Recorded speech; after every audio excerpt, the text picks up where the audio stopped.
और लोकसभा चुनाव 2024 की तैयारी सभी राजनीतिक दलों की ओर से शुरू हो गई है। 24 के चुनाव में विपक्षी दल बीजेपी को घेरने की रणनीति तैयार करे तो वही विपक्षी एकजुटता की बात हो रही है और इसको लेकर प्रयास भी जारी है।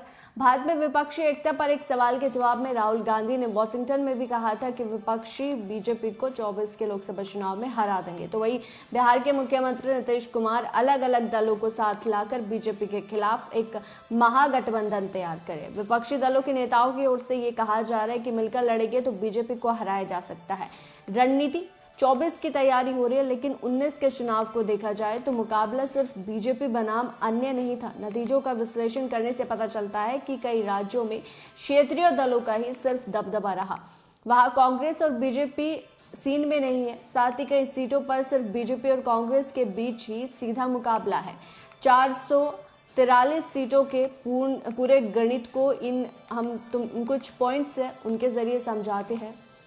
बीजेपी बनाम कांग्रेस 161 सीटें, 12 राज्य और 3 केंद्र शासित प्रदेश, जिसमें 161 लोकसभा सीटें शामिल हैं। बीजेपी और कांग्रेस के बीच यहां मुख्य मुकाबला देखने को मिला। 147 सीटें जहां दोनों के बीच सीधा मुकाबला, वहीं 12 सीटों पर क्षेत्रीय दल राष्ट्रीय दल को चुनौती देखते हुए मिले और 2 सीटों पर क्षेत्रीय दलों के बीच ही मुकाबला था, जिसमें मध्य प्रदेश, कर्नाटक, गुजरात, राजस्थान, असम, छत्तीसगढ़, हरियाणा राज्य शामिल है।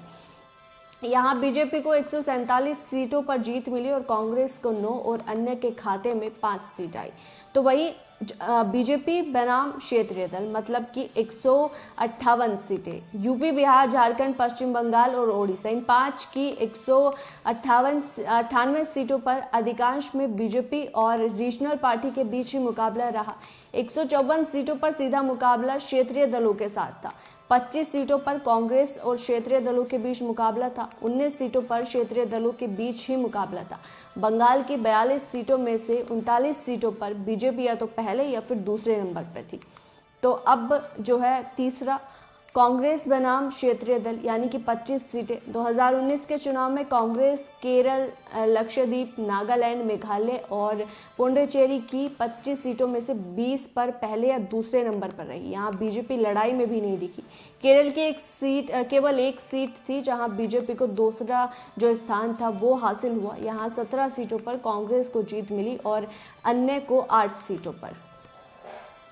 तो 24 में एक बार फिर से जो विपक्षी एकता है वो देखने को मिलेगी, क्योंकि 24 में मोदी बनाम विपक्ष का जो मुकाबला है वो रहने वाला है। नीतीश कुमार विपक्षी एकता को लेकर सभी जो नेता हैं उन्हें साथ लाने के लिए बीजेपी के खिलाफ विपक्षी एकता का एक महागठबंधन तैयार कर रहे हैं।